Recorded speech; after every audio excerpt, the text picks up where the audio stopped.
Bueno, etxien apurruet, baina batez be gehiena eskolan. Nik euskera jaso neuen sehaskatik, jaio nintzenetik. Ikasi nuen ikastolan. En el colegio, iba a un colegio de monjas y pues como una asignatura más. Luego unos añitos euskaltegi y hasta que pare. Txikitatik ikasi nuen, ama hizkuntza izan da, eta esan behar dut ikasi nuen lehela euskeraz egiten erderaz baino. Gaur egun unibertsitatean egiten dut gehien bat euskeraz, eta lagunekin iaia esebez. Etxean eta familiarekin beti euskeraz. Baina beti, nire arrabegaz, hilobagaz, entanak euskeraz. Eta bueno, nuizien behin igual lagune bategaz, badak euskeraz behitzen du, baina gutxi, sondiken gutxi. Ni esemekin ere gauza bera egiten, ez? Nik beraiekin euskeraz hitz egiten dut, kalean euskera aldunatan direnakaz edo euskera saiatzen direnakaz bebaiz. Bueno, igual con los niños, pues al final tienes que fomentar que hablen en euskera, entonces me viene bien esto para intentar sacar lo que tengo. Hau bizi nahi dut izan, dakidalako nire lagun guztiek euskara ziten dutelako eta gure artean ohitura hori galdu delako eta ohitura hori berreskuratzeko asmoz edo. Zer esaten da, belarri prest? Belarri prest.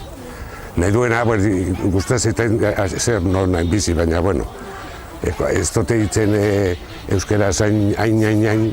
Abakido eta hau bizi izatea, eta, bueno, printzipioz usten eban igual lan erreza izango zala, bai, orain bueltakan abil eta ez dakit hainbeste, euskera eta ausarta izana horretan, baina, bueno, saiatuko naz bai erreto bat izango dan jetzako.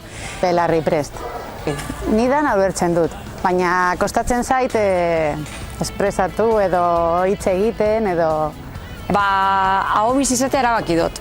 Ez da erreza izango, egunero eta 24 ordu euskeraz igual ez da erreza, pero bueno, intenteko du.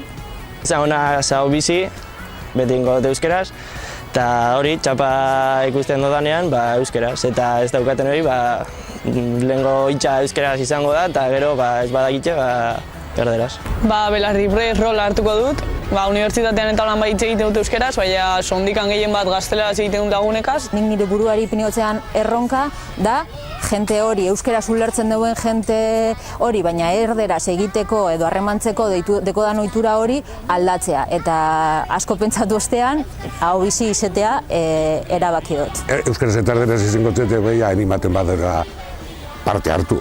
Lehenengo pausoak emon behar ditugu euskera bultzatzeko eta guren artean gero eta gehiago erabiltzeko. Lagunen artean esan duguna da, 11 egun baino ez direzela, gurasoak asko landu dutela gure hizkuntza mantentzeko. Proiektu oso polit bat dela gure hizkuntza aurrera eramateko. Ez dut, sondikan badagoela euskeraz dakien jente askok, baina ez duguela erabiltzen, eta agian hori sorpresak eramango dugu. Mundu guzti inbiteko neko parte hartzen, hau bizi edo belarri presti ziten, batez bere belarri prestei beldurrek enduteko.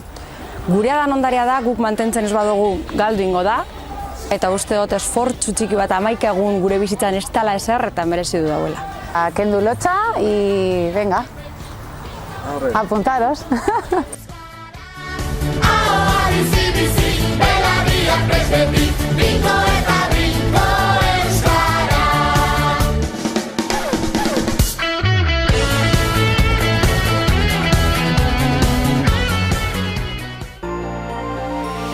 Euskaraldia.